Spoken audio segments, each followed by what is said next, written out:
quadro A Personalidade da Semana, recebendo hoje como convidado o jovem Jason Giovanni Grun. Ele que é mestre conselheiro nacional da Ordem Demolei. Seja bem-vindo, jovem Jason, e muito obrigado por ter aceito o convite para vir para esse quadro A Personalidade da Semana, para essa entrevista. Bom dia, Arthur. Bom dia a todos os ouvintes. Antes de mais nada, gostaria de agradecer à Rádio Difusora pelo espaço, pela oportunidade de estar falando um pouco sobre essa trajetória, toda essa jornada. É a primeira vez que um rondonense tem a oportunidade de ocupar esse cargo dentro da Ordem Demolei. Então agora a gente tem essa oportunidade de expor um pouco sobre o que é a instituição, o que é o cargo e ter essa conversa bacana para a gente conhecer um pouco mais a respeito de tudo isso. Então agradeço o espaço concedido, porque a gente sabe que esse tipo de espaço é muito relevante, é muito importante quando a gente atinge uma posição, quando a gente quer divulgar um trabalho, e isso está sendo muito bem feito pela rádio. Muito obrigado, Jason. Vamos falar um pouquinho das origens da família do Jason. Sei que é da linha Juricaba, seus pais, me parece, são agricultores. Você que vai dar os maiores detalhes, as maiores referências quanto à sua família e quanto às origens do Jason. Perfeito. Então, meus pais moram na linha Juricaba desde que se casaram, mas meu pai já vive lá desde criança e minha mãe era da linha Concórdia, então ali do lado, né? Quem conhece um pouco vai saber que é grudado, tanto que eu moro na divisa das linhas, então é super perto uma da outra. E a vida inteira nasci e vivi lá, então hoje tenho 22 anos. Desde que eu nasci eu moro lá no sítio. Meu pai é o Gilberto Grum, minha mãe é Dulce Grum, eles moram lá também desde que eu nasci, no mesmo lugar. E eles são agricultores a vida inteira, então se desenvolveram, criaram dentro desse ramo e até hoje são agricultores. Então minha família já tem uma longa trajetória aí de décadas vivendo na linha Juricaba, tendo esse contato, conhecendo o pessoal lá, também com a linha Concórdia pela proximidade, e são agricultores também desde sempre. Uns anos atrás minha mãe abriu uma loja de roupas que continua aberta, ela ainda trabalha, que é a loja Pitbull Jeans ali na rua 7 de setembro, mas o foco, o trabalho principal da família sempre vai ser a agricultura. E a origem da família Grun antes de vir para o Marechal? Eles são lá do Rio Grande do Sul, eles moram, tanto a parte de mãe quanto a parte de pai, que é o Grum daí, eles vieram de regiões muito próximas lá no Rio Grande do Sul. Então a família Grum veio lá de Cruz Alta, do Rio Grande do Sul, vieram para cá, que foi o meu avô, ele que foi um dos que desbravou a linha Juricaba. Então na época, as terras que a gente tem até hoje lá, ele mesmo foi com machado, enfim, abriu, desbravou essas terras algumas boas décadas atrás, lá na década de 50, de 40. Então, é uma propriedade que já está aberta há muito tempo, que foi sendo herdada pela família, mas a nossa tradição, nossa origem é lá do Rio Grande do Sul, tanto por parte de mãe quanto por parte de pai. Da mesma cidade, a tua mãe também? Não, ela é de outra cidade. Eu não vou lembrar o nome certinho agora, mas são todas na proximidade de Santa Maria. Então, todos eles tinham lá esse De contato. cima da serra. Isso, exatamente. Da região lá de Santa Maria. Cruz Alta é uma cidade muito antiga, histórica, né? A terra do Érico Veríssimo, né? Isso, perfeito. Perfeito? Estou bem ainda de memória, né? Tua formação hoje, Jason, você tem alguma conclusão acadêmica já? Ou está ainda, como diz a moçada, ainda estou troteando para os bancos da escola, da universidade, da faculdade? Você está hoje já formado em alguma atividade, alguma profissão, digo? Ainda não. Então, eu tô hoje, na verdade, é meu penúltimo dia de aula do 4º ano da faculdade. Então, eu tô cursando Engenharia Química na Unioeste, lá de Toledo, eu faço o curso. Perfeito. E hoje, quando a gente está fazendo a gravação, é o penúltimo dia de aula. Então, tô finalizando o 4º ano, entrando no 5º ano tem mais meio ano de aulas e depois o estágio. Então, já estou a um passo agora de finalizar e ser formado em Engenharia Química. Vocês estão com aulas até agosto agora em função do problema que teve aí com a pandemia, né, do coronavírus, Isso, que exatamente. deu ali uma oscilação na grade de tempo, da temporalidade, né? Isso. Jason, você é mestre conselheiro nacional da Ordem Demolei. Explica primeiro o que é Demolei, ou quem foi Demolei. Vamos começando Certo. por aqui, vamos fazer um pouquinho da história, porque a tua assunção ao cargo ele é posterior a essas coisas, é recente, mas vamos ver a origem do Demolei. Perfeito. Então, Demolei, a gente acaba olhando o nome, tem muita gente que olha o nome de maneira superficial e pensa que pode ser alguma coisa errada, né? A gente olha demo, já pode pensar que é coisa de demônio, mas de fato não é. Demolei é uma pessoa, então o nome dessa pessoa era Jacques de Molay. Molay é a cidade que ele nasceu, porque antigamente, lá na França, principalmente, as pessoas tinham a tradição de colocar o seu nome com base na cidade que nasceram. Perfeito. Então, o Jacques de Molay, ele nasceu lá na cidade de Molay, não era na França na época que ele nasceu, e depois foi integrada. Em 1244, ele nasceu, e com o passar dos anos dele, quando ele atingiu uma certa idade, ele ingressou na Ordem dos Templários. Então, a Ordem dos Templários a gente conhece historicamente, o pessoal estuda no colégio hoje em dia também, que foi aquela que era responsável por fazer as cruzadas. Então, era uma ordem ligada à Igreja Católica, e ela que organizava as cruzadas em busca da Terra Santa. Então, tudo isso é um contexto histórico, algo que existia, e a Ordem dos Templários, com o passar do tempo, foi ficando muito rica, acumulando muitas propriedades, mas não os seus membros. A instituição em si era muito rica, porque as pessoas trocavam alguns bens materiais, como, por exemplo, uma terra, alguma casa, alguma coisa que tinham a mais, em troca de proteção. Então, como a Europa na época ainda era muito perigosa, as pessoas cediam os seus terrenos, as suas propriedades, em troca de uma proteção vitalícia. Então, os templários protegiam aquela pessoa, impediam, por exemplo, de assaltantes, de bárbaros entrarem nas terras e tomarem tudo, assassinarem suas famílias. Com isso, a instituição foi ficando muito rica. E lá em 1296, o Jacques de Molay, por sua vez, se tornou o grão-mestre da Ordem dos Templários. O grão-mestre era o chefe, basicamente o líder da Ordem dos Templários para todos os capítulos. Então, em todos os países que ela estava, o grão-mestre era o líder. Ele realmente comandava toda a instituição.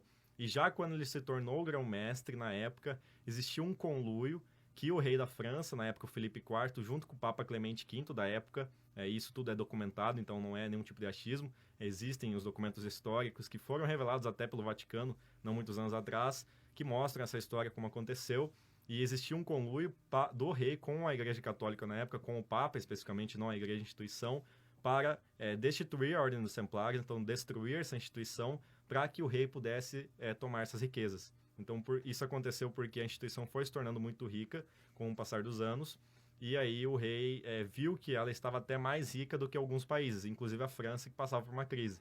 Então, em busca de restabelecer seu poder, o poder da França, ele fez essa articulação. Com isso, quando chegou em 1307, numa sexta-feira 13, por sinal, Jacques de Molay foi preso, junto com milhares de seus seguidores, milhares de templários junto com ele foram presos, e ficaram presos de 1307 a 1314. Então foram 7 anos de prisão para o Jacques de Molay, e os outros ficaram mais ou menos tempo, dependendo, porque muitos já eram assassinados antes mesmo de ter esse tempo de cadeia. Jacques de Molay ficou preso esses 7 anos, sendo torturado constantemente em busca de informações. Como ele era o grão-mestre, ele sabia basicamente tudo o que estava acontecendo. Ele sabia onde estavam as riquezas, onde elas estavam armazenadas, os títulos que dariam as riquezas, e sabia onde estavam os outros líderes da instituição.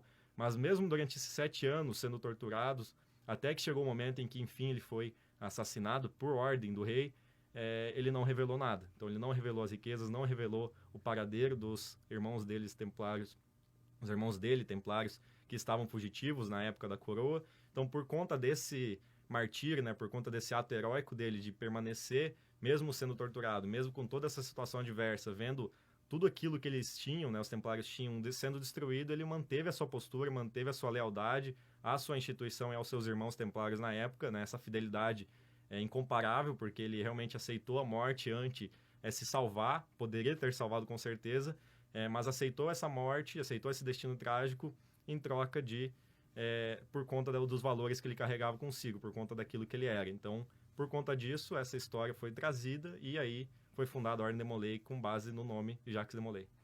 Como é que a Ordem de Molay tem conectividade com a maçonaria? Como que deu essa conexão? Porque, na verdade, dá para colocar como uma instituição ligada, paralela à maçonaria. Os templários e a maçonaria, alguma ligação? Então, isso eu já não sei dizer, E teria que ser um maçom que tem um amplo estudo, mas dá a entender como os templários, quando eles foram destruídos, nem todos foram capturados por óbvio. Então, a instituição entrou no momento em que eles deixaram de ser públicos e passaram a ficar em um campo um pouco mais oculto, mais misterioso, em segredo. Então, pode ser que exista alguma ligação histórica, mas daí, de fato, vai ser uma questão maçônica. Agora, a ligação que a gente tem enquanto Ordem de Molay e maçonaria é porque a Ordem de Molay foi fundada por um maçom. E na época, quando foi fundada, em 1919, foi estabelecido que para uma reunião do capítulo da Ordem de Molay acontecer, sempre tem que ter um maçom presente.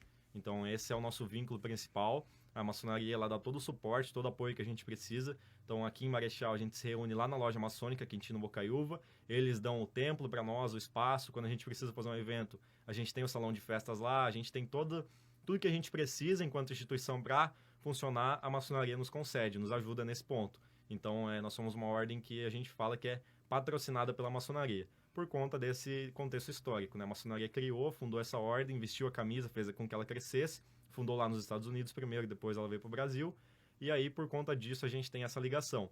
Não é uma maçonaria mirim, como muitas pessoas acabam confundindo, não é isso, porque o fato de eu ser demolei não me garante acesso à maçonaria, então não quer dizer que quando eu atingir uma certa idade ou tiver certas condições eu vou entrar. Não tem nada a ver. A gente pode até ter um caminho um pouco mais fácil por ter esse contato, por já ser conhecido, mas não quer dizer que vai ter o ingresso na maçonaria só por ser demolei. Então a gente, de fato, é uma instituição patrocinada com um objetivo em si. Então os jovens que entram na Demolei têm o seu objetivo. Se eventualmente, quando for mais velho, tiver adulto, tiver condições financeiras, tudo certo, puder entrar na maçonaria, aí sim os maçons farão um convite, daí ele pode participar dessa outra instituição que também tem o seu objetivo por sua vez. Então são duas instituições separadas que têm um elo, têm uma ligação, têm valores muito parecidos, mas cada uma cumpre o seu objetivo de maneira independente, né, de modo que a gente não tem uma ligação de que um tenha que ser parte do outro para funcionar. São independentes. Isso. Então, te pergunto, onde que surgiu o primeiro Demolei? Vamos dizer clube, assim, a primeira organização local de Demolei? E em que ano surgiu a primeira organização no Brasil? Perfeito. A primeira organização a gente chama de capítulo, são as organizações da Ordem Demolei. Então, o capítulo é onde a gente se reúne, onde a gente faz nossas reuniões. A primeira instituição, a primeira célula capítulo foi em Kansas, nos Estados Unidos, em dia 24 de março de 1919. Então, agora nós já temos mais de 100 anos de instituição e ela foi trazida para o Brasil em 1980, com o capítulo Rio de Janeiro, número 1. Então, a gente tem lá no Rio, na época, e na época ainda era pequeno e tudo mais, mas com o passar dos anos, a Ordem Demolei no Brasil cresceu bastante e hoje a gente tem aí 42 anos de Ordem Demolei no Brasil e já somos a maior Ordem Demolei do mundo. Então, hoje o Brasil, apesar de não ter surgido aqui a instituição, nós conseguimos até mesmo passar os Estados Unidos e hoje nós temos num mesmo país a maior Demolei do mundo. Quantos capítulos no Brasil? A gente tem em torno de 900 capítulos hoje funcionando, mas por conta da pandemia a gente teve uma redução. Como teve esse período que ficou online, os capítulos não podiam mais fazer as suas cerimônias de ingresso de novos membros. Então a gente ficou praticamente 2 anos sem trazer novos membros. Isso fez com que houvesse uma redução. Mas num cenário normal pré-pandemia a gente já tinha 1000 capítulos funcionando.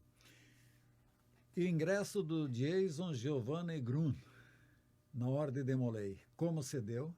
Então, eu estudava no mesmo colégio que o Demolei na época, embora eu não soubesse, não conhecia absolutamente nada da instituição, nem meus pais, avós, nenhum parente meu fazia parte da maçonaria. Até pelo contrário, meus parentes não tinham uma boa visão da maçonaria, não por terem visto algo, mas porque não conheciam e de fato cresceram com alguma visão negativa que a gente sabe que existe na sociedade.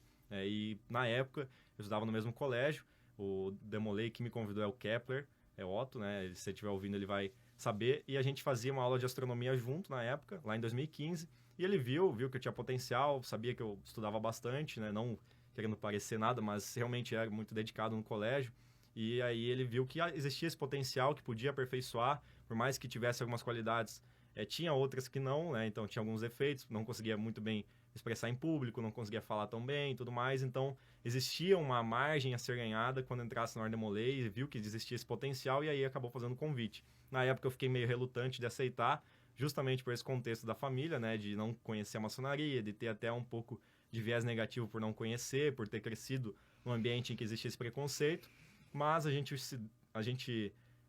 se deu o trabalho de ir numa cerimônia da Ordem Demolei. Na época a gente teve um Dia das Mães, que a gente sempre faz uma cerimônia pública de Dia das Mães lá no capítulo, e aí nós fomos convidados, poucos dias antes da iniciação, 3 semanas antes, na verdade, da minha iniciação, e aí eu falei para meus pais, olha, vamos ir lá, e se não for legal, beleza, a gente recusa o convite e tá tudo certo, segue a vida. Mas se for legal, aí eu aceito participar, porque daí vai ser algo bom. Então a gente foi na cerimônia e foi fantástico, sabe? Foi realmente uma experiência diferente na nossa vida, a gente nunca tinha passado por isso, e foi muito legal ver a cerimônia, ver os jovens apresentando a cerimônia, que foi muito bacana também. A gente vê a desenvoltura, os jovens falando um texto de páginas, decorado, bonito, falando alto, todo mundo ouvindo, os maçons lá também apoiando. Então a gente viu que de fato não era aquilo que a gente conhecia até então, e aí aceitei o convite. No dia 23 de maio de 2015, eu ingressei na Ordem Demolei. Jason, para o jovem ingressar na Ordem Demolei, qual é a maneira ou é só por convite? A gente tem essa política dos convites, de fato, só que existem mecanismos, por exemplo, para... se eu tenho interesse de entrar, eu posso mandar uma carta, se eu conhecer algum demolei, eu posso pedir. Isso não é impedido, a gente não vai deixar de iniciar alguém porque pediu, isso não existe. Mas a gente trabalha assim com o sistema de convites.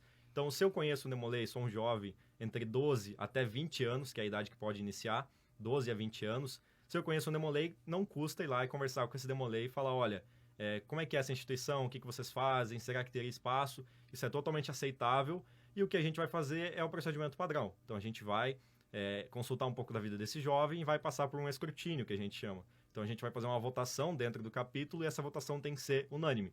Então, todos os membros do capítulo vão votar e se os membros falarem, ok, essa pessoa é boa, essa pessoa, esse demolei, esse jovem, aliás, esse demolei não, esse jovem que está querendo iniciar, tem as qualificações, é uma pessoa boa, não apronta, é estudioso, aí a gente vai aprovar normalmente e a pessoa ingressa na Ordem Demolei sem problemas. Mas a maneira mais tradicional é por convite. Os demoleis aqui, eles estão nos colégios, a gente tem demoleis em vários colégios, eles conhecem um amigo, conhecem alguém, olham um menino que se destaca, que tem notas boas, que participa de algum projeto e acabam fazendo esse convite e aí ingressam. Então, hoje a gente tem um capítulo aí com mais de 30 jovens aqui em Marechal e crescendo bastante nos últimos anos porque a gente está conseguindo se inserir muito bem entre jovens ali numa idade de 15 a 17 anos, a gente tem uma grande quantidade de jovens, porque justamente eles se conhecem no colégio e acabam trazendo as pessoas. Mas a todos os ouvintes, né, que estão acompanhando, faz sentido, se você tiver interesse em ingressar, pedir também, ir atrás de um demolei e falar, olha, tem interesse, acho que é uma instituição bacana, porque a gente vai sim valorizar, a gente vai ir fazer o procedimento sem nenhum tipo de problema, da mesma maneira como se a gente tivesse convidado. Mas ela me parece muito seletiva, né? Porque você precisa passar por escrutínio, ela é uma forma seletiva de possibilitar o ingresso ou não do jovem. Isso acontece principalmente, claro, por uma questão até tradicional de ter esse escrutínio, para que a gente, na época dos Templários já existia isso também, lá na instituição que estava falando a respeito antes, eles também faziam essa espécie de escrutínio. Por quê? Porque se a gente tem alguém dentro do capítulo e essa pessoa ela conhece essa pessoa de fora, esse menino de fora, e vê que existe algum problema, aquele menino conhece mais próximo, talvez tudo mesmo colégio, vê que o menino apronta, que faz alguma coisa errada no colégio, ele tem a oportunidade de se manifestar. Então, o escrutínio tem essa finalidade, mas é muito difícil a gente fazer uma recusa. Normalmente, os convites já são bem direcionados, então a gente olha antes mesmo de fazer o convite, os meninos já têm uma análise primeira, assim, análise prévia, né, de como é que é o menino, como é que ele trabalha, como é que ele se desenvolve na sua vida, e aí faz o convite. Mas, como eu disse, a gente faz esse escrutínio justamente para ter essa análise também para os membros conhecerem. Então, quando a gente vai fazer a votação, é feita uma apresentação breve. O menino estuda em tal colégio, tem tantos anos, é filho de quem? E aqui Marechal é uma cidade muito pequena, então, por exemplo, é filho de dono de tal empresa, ou é de tal lugar, o pai trabalha em tal lugar. Então, tudo isso a gente acaba tendo um contato muito bom.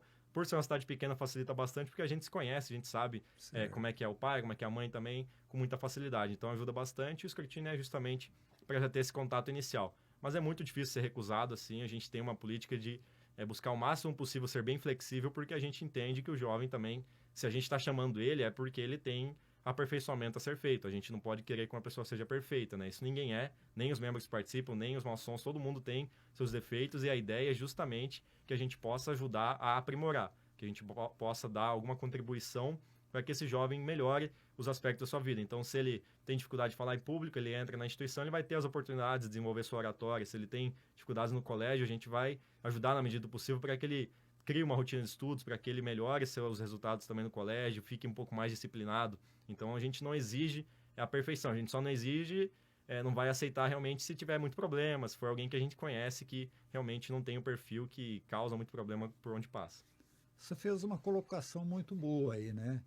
Diz que as fraternidades, as ordens ou organizações místicas, vamos dizer assim, e de valores humanos, as ordens, esses organismos são perfeitos. Quem não é perfeito são seus membros. Isso você deixou bem claro, né? Exatamente. Que pode ser tanto da maçonaria, pode ser tanto da Demolei, pode ser de organizações. a organização sempre é perfeita. O que não é perfeito são os seus membros, né? Você falou que o jovem pode ingressar como adolescente aos 12 anos e pode permanecer na Ordem Demolei até que idade? Pode permanecer para sempre, essa é a realidade. Mas, a partir dos 21 anos, a gente atinge a condição que a gente chama de Sênior Demolei. O Sênior é uma palavra em latim, né, que fala ex-aluno. Justamente a tradução dela é ex-aluno. Por quê? Porque a gente já passou pelo período de aprendizado e quando a gente vira Sênior, a gente já não tem mais a oportunidade de exercer cargos. Então, a gente fica de lado, a gente deixa os demoleis que estão entre 12 a 21 anos fazerem tudo. Essa é a realidade, a gente não faz nada, a gente só acompanha e ajuda com o conhecimento que a gente já tem. Mas lá no capítulo vai ter uma janta, vai ter uma cerimônia, vai fazer qualquer coisa, são os jovens que organizam. Os jovens, os meninos que têm lá entre 12 a 21 anos. Todos eles vão se organizar, vão fazer e a gente vai só auxiliar. A gente conhece, tem um contato, pode ajudar ligando, vai organizar uma janta. Eu tenho um contato para pegar bebidas, pegar compras no mercado, tudo isso a gente ajuda. Mas a organização em si sempre é feita pelos jovens e isso que é o mais interessante. Né? E é uma coisa muito legal do Ordem Demolei, o fato de a gente ter uma idade limite. Então, quando passa essa idade, a gente sai fora e deixa os meninos jovens trabalharem, porque a ideia é justamente essa. Lá eles têm a oportunidade de liderar, têm a oportunidade de organizar, para que eles aprendam lá dentro. Então, quando eles forem organizar algo fora do Ordem Demolei, eles vão ter um conhecimento que ninguém mais tem. Né? Que jovem de 16, 17 anos tem a oportunidade de organizar por exemplo, a gente teve agora, poucos dias atrás, a cerimônia de instalação da nova diretoria, que é a posse da nova diretoria, como é chamado na nossa sociedade normalmente. E tinha mais de 150 pessoas lá na loja maçônica. Então, quem organizou era o mestre conselheiro, tem 16 anos de idade. Imagina que meninos, que pessoas com 16 anos de idade têm a oportunidade de organizar um evento para 150 pessoas, uma janta para 150 pessoas. Então, a gente enxerga que o melhor caminho, por mais que às vezes um adulto tenha mais experiência, talvez até consiga organizar de maneira um pouco mais qualificada, a gente entende que deixando o jovem lá, ele vai ter esse aprimoramento e é o mais importante, que é o que a gente busca. Para mim, a meu ver, esse recorte de tempo entre os 12 e 21 anos, o jovem participa de uma escola de treinamento. Estou errado, a Demolei me deixa claro isso, que é uma escola de treinamento, que muito se assemelha à Câmara Junho, a JCI, que também é uma escola de lideranças, tem toda essa busca pela fluidez da palavra, tá? Do discurso, de saber falar e tá. E me parece que muita similaridade entre a JCI e a Demolei nesse assunto. Não posso entrar na questão interna do Demolei, não conheço nada, conheço da JCI. Mas tem muita semelhança entre as duas organizações. Que a Câmara Júnior também busca o treinamento do jovem para ele adquirir liderança. Isso. E parece que a Demolei também é a formação de liderança. Exato. É isso aí mesmo? Assim como outras instituições, né? A gente tem... Sim, claro, evidente. O Interact, o Ataract, Escoteiros, Lions, todos eles também têm um papel muito importante. Eu sou clubista, sempre vou defender o meu lado, da Ordem Demolei, mas as instituições aqui de Marechal são muito importantes e todas elas fazem uma contribuição absoluta na vida do jovem. Então, eu sempre recomendarei o pai e a mãe que tem um filho que ainda não participa de uma instituição, pode ser qualquer uma delas. Eu sempre recomendarei que coloque nessas instituições, que faça participar, porque é no final de semana, não vai atrapalhar o colégio, não vai atrapalhar nada, mas vai dar oportunidades que não tem fora delas, que é difícil a gente encontrar em outros aspectos da nossa vida. A tua instituição, Demolei, tem um caráter filosófico e filantrópico. Falam alguma coisa dos pilares? Perfeito. Em que se fundamenta, em que está baseada a Ordem Demolei? Certo, então a gente tem alguns pilares bem importantes. Os primeiros que a gente tem, que são os primordiais são as nossas virtudes. Então a gente tem 7 virtudes cardeais, que a gente chama, que são aquelas que a gente busca a todo momento seguir. Então Fala a gente elas. sabe... Diga elas. Perfeito. Então a primeira é o amor filial. Certo. Então realmente esse respeito, amor aos pais, entender a importância dos pais. A gente tem a reverência pelas coisas sagradas. E isso é muito importante destacar que a gente não está falando de reverência ao Deus cristão, não está falando de reverência ao Deus judeu, a Alá, não estamos falando nada disso. A gente está falando de coisas sagradas. A gente entender que quando algo é sagrado para alguma pessoa, aquilo lá merece ter o respeito, merece que a gente não necessariamente adira aquela, né? Não vamos aderir àquela religião. O que é sagrado para mim pode ser que não seja para ti, mas você respeita A minha Isso. sacralidade sobre, né, sobre aquele tema, o assunto, o fato. Isso, e justamente isso caracteriza que a Ordem Molay não seja uma religião. Como muito é confundido, as pessoas ainda acreditam que é uma religião, e não é. Cada membro tem a sua religião, a única obrigatoriedade que a gente tem na Ordem Molay é que a pessoa tem que acreditar em Deus. Tem que ser um único Deus, não precisa ser necessariamente cristão, mas tem que ser um único Deus e tem que acreditar. Então a gente não aceita ateus, por exemplo, na Ordem Molay. Aí a terceira virtude é a cortesia, quarta virtude o companheirismo, a quinta virtude a fidelidade, a sexta é a pureza e a sétima é o patriotismo. Cada uma a gente analisa assim, ela já vai dar um significado prévio, mas a cortesia, que é a terceira, é a gente saber tratar as pessoas bem, saber respeitar, ter postura, é a gente entender que quando você passa, conhece alguém, apertar a mão, cumprimentar, pedir como é que foi o dia, tudo isso é importante e fazer com que essa cortesia não seja algo artificial, não seja algo que a gente faça só porque tem que fazer, não. Que a gente transforme isso em um hábito de nossas vidas. Que não seja uma obrigação. Isso, seja exatamente. Um ato espontâneo. Porque quando a gente é jovem, a gente é adolescente, a gente tem muito esse negócio, os pais falam assim, vai lá cumprimentar o tio, vai lá cumprimentar aquele conhecido. E porque a gente ainda não entende a importância disso. Mas com o passar dos anos, e a gente ajuda nesse ponto também, de que tem que ser algo espontâneo. A gente tem que entender que é uma questão até de valorizar, de respeitar a pessoa, a gente fazer esse cumprimento. Por exemplo, mas claro que vai para todos os aspectos. Também a questão de respeito, a questão de saber se portar. Aí a gente entra no companheirismo, que quando a gente olha as 7 virtudes, a gente dispõe elas em formato de meia-lua, né? A gente faz um semicírculo das virtudes. A quarta é justamente a que fica no meio. Então a gente tem 3 para um lado e 3 para o outro. Por quê? Porque o companheirismo vai ser o que vai juntar tudo isso dentro da nossa instituição. A gente justamente vai trabalhar com os demolês sendo companheiros, sendo irmãos. E é como a gente se chama lá dentro. Então, todos os jovens que estão lá dentro são os meus irmãos. Podem não ser irmão de sangue, mas é um irmão de consideração. A gente sempre vai chamar dessa maneira por causa do respeito que a gente tem. Então, o companheirismo vem para trazer essa ideia de que a gente tem que ter esse respeito, a gente tem que ter esse espírito justamente de fraternidade. Até porque se a gente está buscando trazer algum ensinamento para o jovem lá dentro, isso só vai acontecer se a gente tiver respeito, se a gente saber conversar, se a gente souber se portar. Então, imagina, o jovem vai lá, vai fazer uma cerimônia, vai apresentar, pode ser uma leitura, ou pode falar decorado, aí ele comete um erro, a gente começa a dar risada. Isso é uma coisa que não vai acontecer. Na nossa instituição, não. Por quê? Porque a gente entende que o companheirismo, que a gente tem que ter esse respeito, tem que ter essa irmandade, porque aí sim a gente vai atingir os nossos objetivos. Aí a fidelidade, essa fidelidade ela vem muito daquilo que aconteceu com Jacques de Molay, né? A gente sabe que ele foi torturado e morto justamente por ter sido fiel, e a gente vê que isso é muito importante nas nossas vidas também. Então a gente entender, a instituição tem seus segredos, não são segredos, místicos, magia, nada disso, mas tem os seus segredos e a gente passa eles para todo mundo que entra nela, e a gente tem a expectativa de que todo mundo que está lá dentro guarde esses segredos. E isso até é uma forma de a gente ser juntos por alguma maneira, né? Quando a gente pensa que todo mundo lá dentro conhece a mesma coisa e ninguém mais conhece, é uma forma de a gente falar, olha, a gente está unido por isso, né? A gente está junto por isso. Então essa fidelidade é muito importante justamente nisso, para a gente manter esse espírito de instituição conjuntamente com todos nós. E claro, né, fidelidade em todos os aspectos da vida. A gente sabe que quando a gente está num casamento, quando a gente tem uma amizade, tudo isso exige fidelidade. Então, a gente sempre quer levar nesse aspecto também, de ter essa fidelidade como uma parte de sua vida. Aí a pureza, e a gente vai além, quando a gente fala de pureza, não estamos falando só de não beber álcool, não fumar, nós estamos falando de uma pureza de pensamento, de palavra e de ação. A ação é não beber, a palavra é não falar, o pensamento é não pensar. O pensamento é o mais difícil, né? Às vezes a gente pensa, a gente não faz. Beleza, não bebo. Depois dos 18 a gente não tem esse problema, a gente recomenda sempre que não seja feito, mas a gente pelo menos exige o Demolay e fala, olha, até os 18 não é o melhor caminho, não é isso que a gente espera, né? Mas depois, quando já é uma questão legal, existe a possibilidade, mas a Ordem Demolay sempre fala, olha, é melhor não, a gente não acha que seja o melhor caminho também. Aí tudo bem, tudo certo, os Demolays têm essa possibilidade depois dos 18 anos, não tem essa restrição, por exemplo, quanto ao álcool, mas a gente sempre busca não incentivar.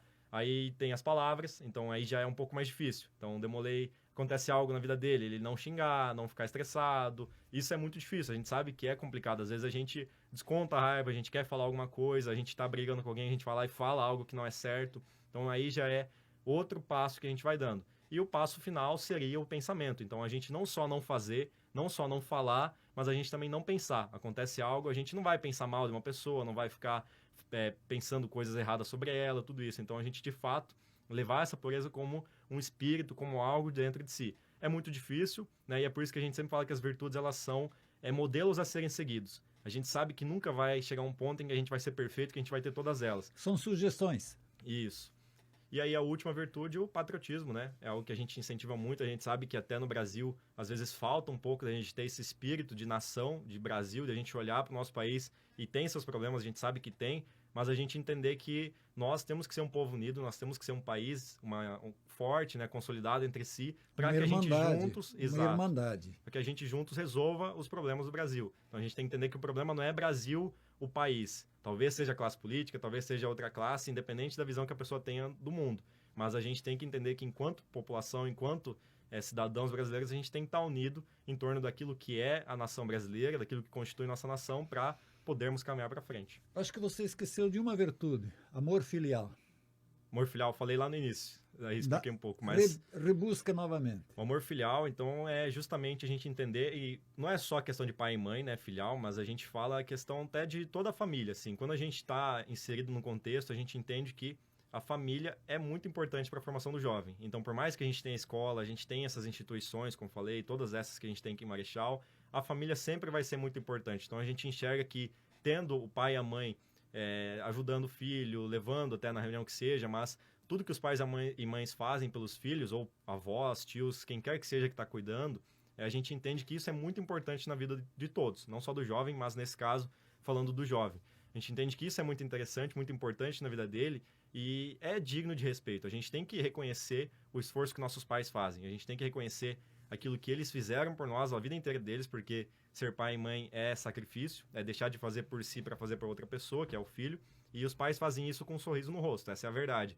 Então, o mínimo que a gente espera de um Demolei é que ele reconheça isso, que ele enxergue, olhe para seus pais, fala eu te amo, dá um abraço, vai na cerimônia quando a gente tem a cerimônia do Dia das Mães, tem a cerimônia do Dia dos Pais, quando vai lá, tem a oportunidade também de falar algumas palavras para seus pais, para justamente reconhecer tudo isso, porque os pais nunca vão esperar uma recompensa, nunca vão esperar que a gente vá lá, não, agora eu vou devolver o dinheiro que você me deu, isso não existe, mas eles sempre vão ficar muito felizes se a gente pelo menos demonstrar um carinho, se a gente trazer e reconhecer tudo aquilo que eles fazem por nós. Então o amor filial vem nesse sentido, entendendo que a família é uma instituição muito importante na vida do jovem e a gente tem que ter total respeito aos nossos pais, avós, tios, tias, primos, porque a família é algo muito importante e é importante para a formação do jovem. Para os Demolei, a família é uma instituição sagrada, então, na visão. Com certeza. De toda forma, né? E é bom que isso seja assim, que todos os jovens deveriam adotar essa postura de sacralidade da família. O ingresso é só para meninos, jovens, adolescentes. E por que não o sexo feminino? Então, a instituição ela foi formada com esse aspecto, né? A instituição já tem mais de 100 anos, então aí a gente tem que até entender um pouco da história, né? Quando a gente fala de 100 anos atrás, a gente tinha uma sociedade ainda que era muito organizada de uma maneira em que o homem liderava a casa. Era machista. Não necessariamente machista, mas da maneira que foi colocada, mas o homem, de fato, sendo um líder na casa, enquanto a mulher teria outras responsabilidades. Isso.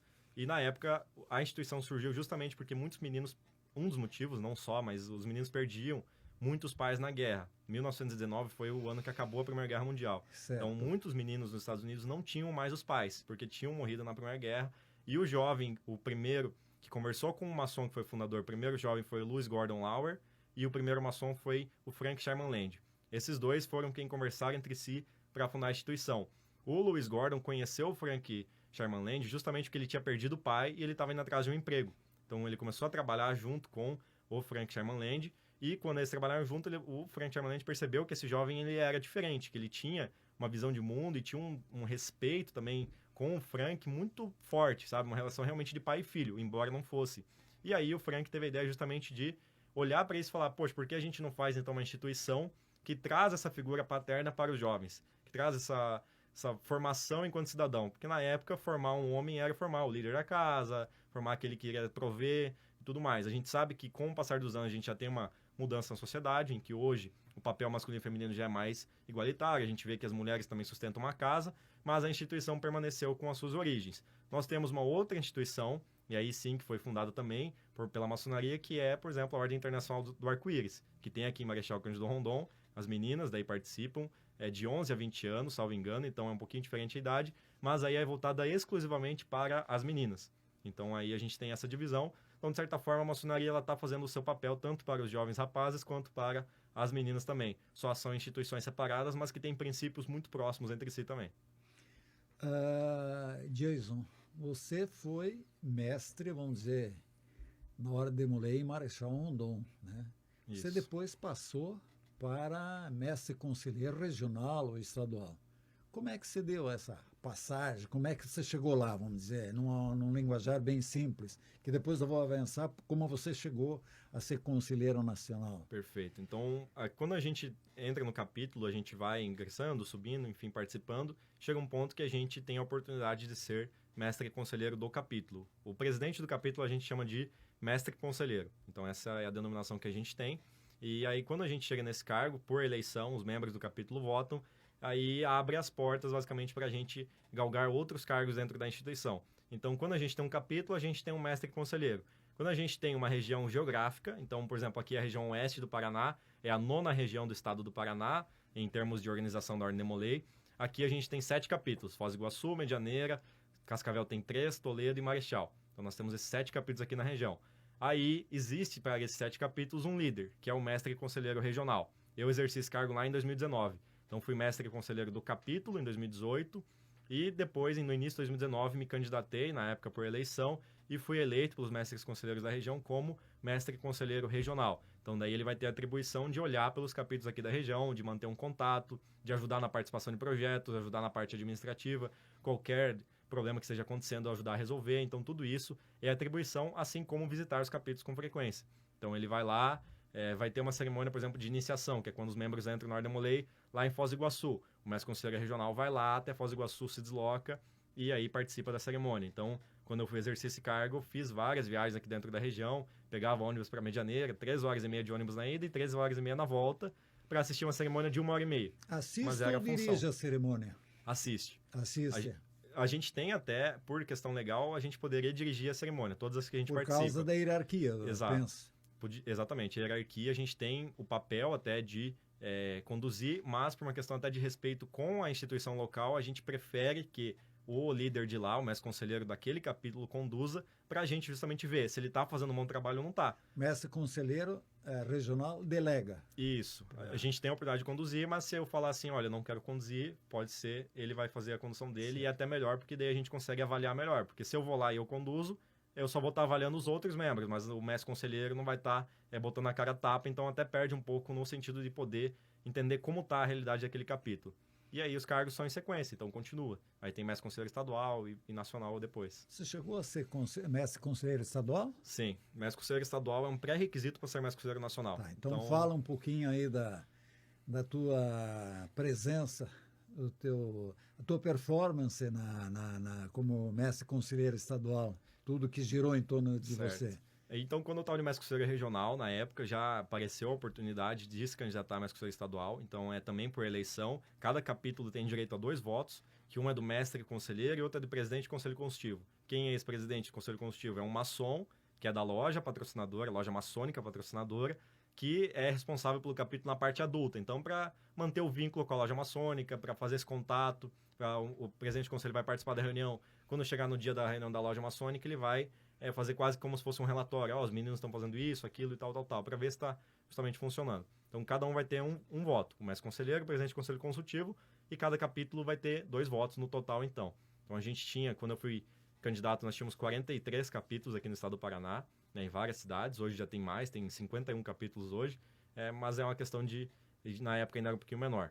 E quando eu estava no mestre conselheiro regional, já apareceu essa oportunidade, e aí comecei a rodar o estado. Então, a gente visitava muitos capítulos. Aqui em Marechal a gente ia quase uma comitiva, era 3 membros, eu, o Pedro Rocha, que se estiver ouvindo vai também ter aí um abraço para ele, e o Juca, que é o nosso vereador aqui da cidade, ele também visitava bastante, ele exerceu esse cargo também, antes de mim, então ele viajava bastante, ele ia de carro e falava, vou junto então, vou aproveitar, e aí a gente visitou vários capítulos, então rodamos aí dezenas de milhares de quilômetros pelo Paraná, e quando chegou em outubro, no dia da eleição, dia 6 de outubro, foi o dia que eu fui tomei posse, que é a instalação que a gente chama, mas no dia 5 foi eleição de 2019, então eu fui eleito mestre conselheiro estadual pelos votos aqui do estado, e aí a gente já tem outra função. Então, se o mestre conselheiro regional ele cuida da região, o mestre conselheiro estadual primeiro, ele lidera os mestres conselheiros regionais, e isso é muito interessante. Então, não só ele vai ter que cuidar não só ia ter que cuidar da minha região, mas ia ter que começar a olhar por todas elas. Não que eu ia ter que necessariamente ficar com um contato muito estreito, mas eu teria que pelo menos ter ciência do que está acontecendo em cada região do estado.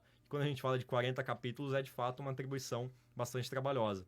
E também ficar responsável pelos capítulos de maneira geral. Então, tem toda essa função de representar o estado, justamente todos os capítulos do estado. Então, quando a gente vai para um evento nacional, quem representa o estado do Paraná é o mestre conselheiro estadual. Então, frente ao Brasil, quem representa o estado é o mestre conselheiro estadual. E isso para todos os 27 estados do Brasil, porque todos eles têm ordem de Molay. Então, daí tinha todas essas funções. A gente também fazia projetos estaduais, então a gente falava, fez alguns projetos que diziam o seguinte: vamos colocar alguns temas aqui para esse ano, e os capítulos que realizarem as melhores ações sociais nesses temas, nós vamos dar uma recompensa, um prêmio, vamos pegar alguns membros e entregar alguma coisa. Eles tinham projetos que eram para a instituição capítulo ou para membros especificamente. Então, quando a gente faz uma reunião, até quem tiver a oportunidade de uma cerimônia pública, tá mais do que convidado. Então, quando a gente faz uma cerimônia, a gente sempre tem a parte ritualística, que a gente chama, que é a parte de fazer um cerimonial. Vai cantar o hino, vai fazer uma oração, vai fazer umas movimentações, vai explicar os nossos baluartes, então vai explicar porquê da Bíblia, porquê da bandeira, porquê dos livros escolares que a gente deixa dentro da loja, tudo isso. E essa parte de ritualística também, a gente fazia alguns projetos, por exemplo, para ver quem eram os que faziam a melhor ritualística do estado, quem falava mais bonito, fazia a melhor movimentação, tudo isso. Então, a gente fazia, de fato, projetos que auxiliassem os demolês na sua jornada. Então, auxiliassem eles a serem mais virtuosos, por exemplo, por meio das filantropias, os projetos que incentivavam isso, mas também incentivava ao estudo da ritualística, ao estudo da instituição, entender qual é a história, por exemplo, toda essa parte dos templários, né, fazer com que os demolês, de fato, tivessem mais vontade por meio desses projetos de aprender tudo isso. E daí, também tem os projetos nacionais. Então, quando você é mestre conselheiro estadual, você cria projetos estaduais, mas você ainda recebe projetos que são do nível Brasil, que é feito pelo Supremo Conselho a nível nacional, para aplicar eles aqui no estado. Então, a gente tem as campanhas nacionais, por exemplo, que davam muito trabalho, porque cada campanha nacional exigia ali em torno de 10 atividades de cada cargo. Então, a gente tinha uma campanha nacional para o mestre conselheiro do capítulo, e nós tínhamos a campanha nacional para o escrivão, que é como se fosse o secretário do capítulo. Aí cada um teria que enviar 10 atividades ao longo do semestre, por exemplo. Então era uma cobrança, um trabalho, a gente tinha uma assessoria, uma equipe, a gente ia visitar também os capítulos do estado, e essa outra parte muito importante. Então toda sexta pegava um ônibus e ia para algum canto do estado, ia para Curitiba, ia para Londrina, ia para o sul do estado, em Beltrão. Então tudo isso a gente fazia enquanto mestre conselheiro estadual, que eram as funções. Infelizmente, na minha gestão, quando eu estava mais ou menos com 6 meses de gestão, começou a pandemia, que foi de 2019, eu assumi em outubro, aí em março começou a pandemia, mas nesse tempo já tinha rodado aí em torno de 20 mil quilômetros, nesses 6 meses, visitado, feito 70 visitas no estado. Então, 70 lugares que foram visitados capítulos, ou as outras instituições ligadas com a Ordem Molay. Então, é uma correria, é uma função bem puxada, assim, o final de semana, basicamente, a gente acaba designando, né, todo o nosso final de semana para a função de mestre conselheiro estadual. Então, não sobra esse tempo, não tem... Ou até a gente perde muito tempo questão de família, questão de em festa, que o pessoal jovem gosta de ir, a gente não faz, porque tinha que fazer os cargos, porque tinha que fazer as viagens. Depois da mestre conselheiro estadual, você pleiteou mestre conselheiro nacional. Você foi candidato? Isso, foi candidato. Voto unânime?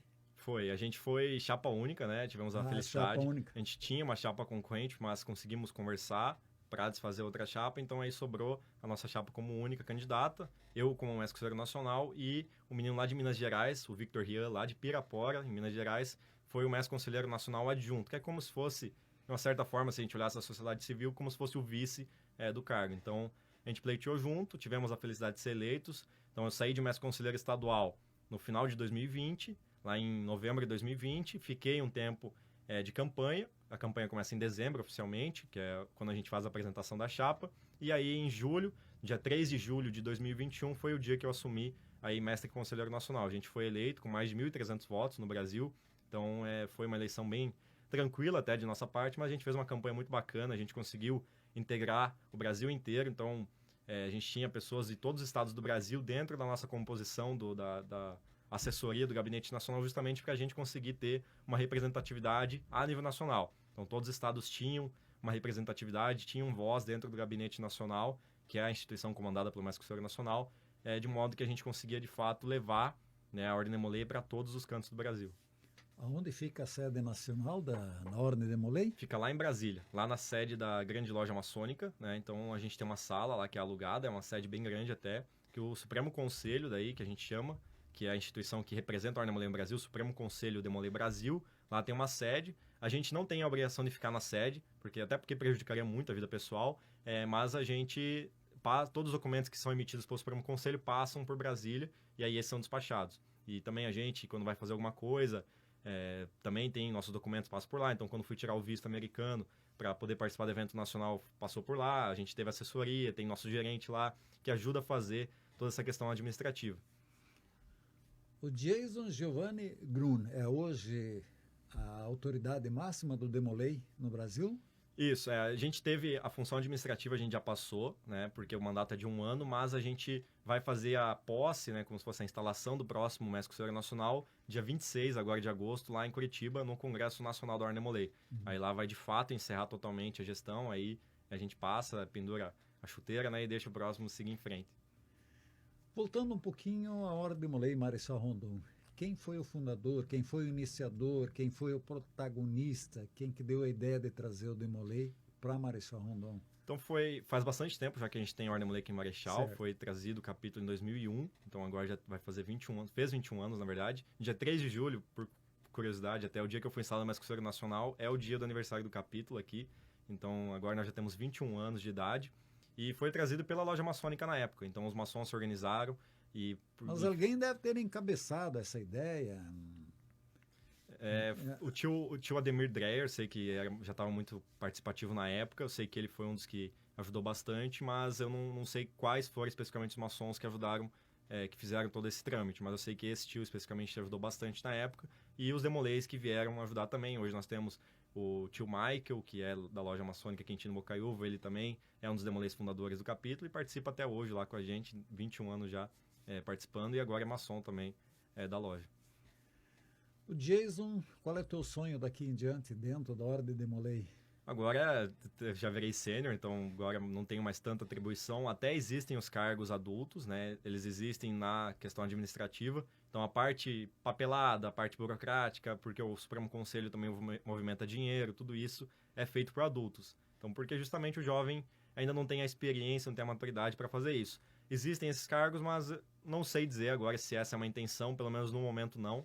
Acredito que é mais para frente, daqui algumas décadas, quem sabe, buscar isso, mas no momento agora vou focar no capítulo aqui, ajudar os jovens daqui. Quem sabe nós possamos, daqui a alguns anos, ter mais um mestre conselheiro nacional aqui de Marechal. A gente é um capítulo muito forte a nível nacional, então a minha ideia, meu sonho até é que a gente consiga colocar mais jovens daqui que tenham essa oportunidade também.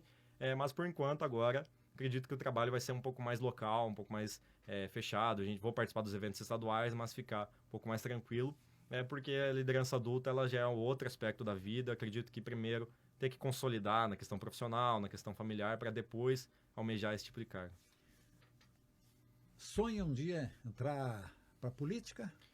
Eu sim, eu tenho bastante intenção, mas eu não acredito que política possa ser uma profissão. Eu acredito que a política ela tem que ser algo que a gente ceda de si, né? A gente vai ceder o nosso tempo, ceder nossa disposição para ajudar. Não acho que eu tenha que participar da política para ter dinheiro, por exemplo. Então, antes de pensar na política, eu acredito que é mais importante pensar na questão profissional, no como é que eu vou trabalhar meu futuro. Então, estou me formando na faculdade agora, como que eu vou estar, se eu vou ter dinheiro, se eu vou conseguir ter uma vida, levar minha vida em si tranquilamente, para daí pensar na política. Mas tenho interesse sim, só acredito que antes disso eu tenho que pensar na minha formação, em quem eu vou ser, para eu ser de fato um cidadão que mereça o voto de alguém, né, no futuro. Então, se eu quero pedir o voto para uma pessoa, no mínimo eu tenho que, olha, eu trabalho, eu fiz tal coisa, eu sou formado, eu tenho qualificação, eu não sou um qualquer que está vindo aqui. Eu, de fato, fiz alguma coisa e, por isso, estou querendo ajudar a sociedade de alguma maneira. Você acha que não choca algumas coisas da política partidária com os pilares da Demolei? Acredito que sim. A gente tem, inclusive quando eu falei das virtudes até, existem mais coisas que a gente se baseia dentro da Demolei, que são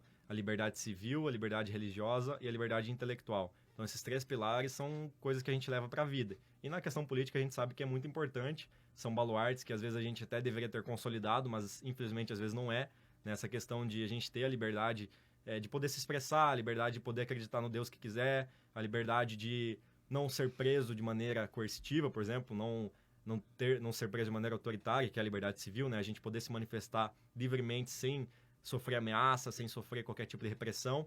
E a liberdade intelectual, da gente poder consultar qualquer material que eu acho que seja interessante. Então, eu poder ler um livro, não ter, por exemplo, uma diretriz que fale assim, não, tais livros são proibidos, por exemplo, tais coisas. Claro, a gente entende a questão legal, tudo, mas no sentido de a gente não ser reprimido, a gente, de fato, ter uma liberdade, o cidadão poder se manifestar, poder exercer seus direitos, ter a sua vida tranquila, sem ficar com medo de uma repressão, sem ter que deixar de seguir uma religião porque ela, por exemplo, é condenada no país. Então, tudo isso são baluartes que a gente tem dentro da instituição também e que eu levo para a vida como um todo, né? Não só para a vida política, eventualmente, mas para a vida como um todo. Na tua visão, a liberdade é limitada, deve ser limitada ou ilimitada? A liberdade, a gente sempre tem aquela máxima de que ela tem que respeitar, né? A minha liberdade não pode também ferir a liberdade do outro. Então, por exemplo, eu não posso pegar meu carro e estacionar na calçada. Eu não estou sendo livre para estacionar na calçada, Exato. mas de fato ela estaria atrapalhando as pessoas que estão se locomovendo pela calçada. Então, a gente tem que ter uma régua para entender o que é liberdade e o que é anarquia, né? Isso é algo Liberdade importante. com responsabilidade. Exato. Exato. Quantos membros hoje a Ordem de Molay em Marechal Rondon?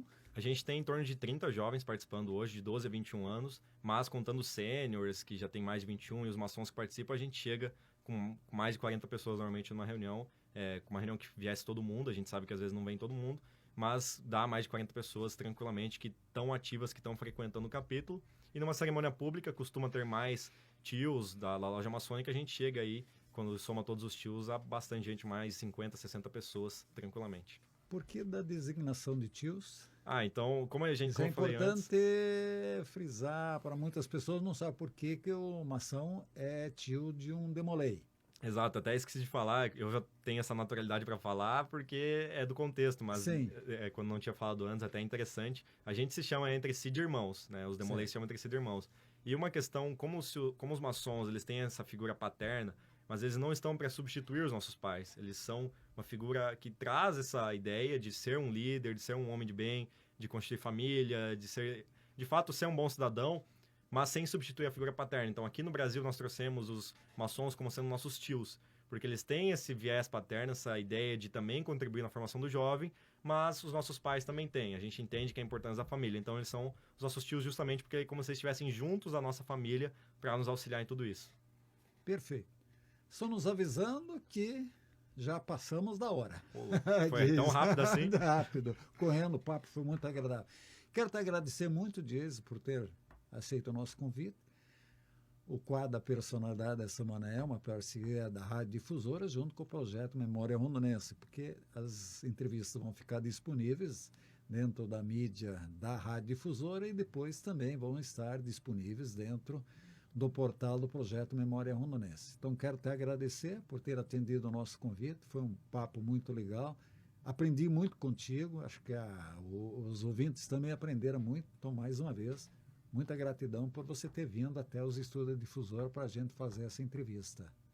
Quem tem que agradecer sou eu pelo espaço, pela oportunidade, não só por estar falando sobre a minha trajetória, mas podendo ter esse espaço para falar sobre Ordem de Molay. A gente faz campanhas aqui na cidade, por exemplo, o Natal Sem Fome, que é feito todos os anos, e a gente ter esse espaço para falar um pouco sobre o capítulo é muito importante também. Então, a todos aqueles que estão acompanhando, se tem irmão, tem filho, tem sobrinho, que tem entre 12 e 21 anos, nos procurem, não tenham receio. A Ordem de Molay, ela é uma instituição aberta, nossos princípios são totalmente abertos, como eu falei antes, nós temos um segredo e outro, mas são coisas muito pontuais que, de fato, o que a gente faz, as nossas virtudes, os nossos valores, eles são públicos, são abertos e, por isso, quem estiver assistindo, se tiver a interesse e achar que é uma instituição que pode somar na vida do seu filho, do seu irmão, do seu sobrinho, quem quer que seja do seu neto, se estiver assistindo, nos procure, venha atrás da gente, pode ser comigo, pode ser qualquer membro aqui da Ordem de Molay de Marechal Cândido Rondon, porque a gente vai ter um espaço, a gente vai buscar trazer essas pessoas para dentro, porque nós queremos oportunizar para todos os jovens. Como a gente sempre fala, os maçons, pedir para qualquer um, sempre vamos falar, o mundo ideal seria que todos os jovens tivessem essa oportunidade, que todos eles tivessem a chance de ser demolei, porque isso com certeza impactaria na vida deles e no futuro do nosso país. Então, quem estiver assistindo, faça essa recomendação, por favor, venham até nós, conversem conosco, a gente não é uma instituição, a gente tem muito essa questão do preconceito enraizado, principalmente contra a maçonaria, e acaba reverberando na Ordem de Molay, mas nós somos uma instituição muito tranquila, muito transparente, e a gente busca a formação dos jovens. E para a Difusora e o Arthur, quero agradecer a oportunidade pessoalmente falando, por dar esse espaço. Acredito que é interessante a gente trazer essas instituições diferentes, e eu acho que a Difusora tem feito um papel muito importante nisso, de dar esse espaço, porque de fato soma muito, contribui muito na nossa vida, né, de ter essas oportunidades, de poder se expressar dessa maneira, e claro, a gente pode falar um pouco do trabalho que foi realizado até aqui. Então, muito obrigado e um abraço a todos.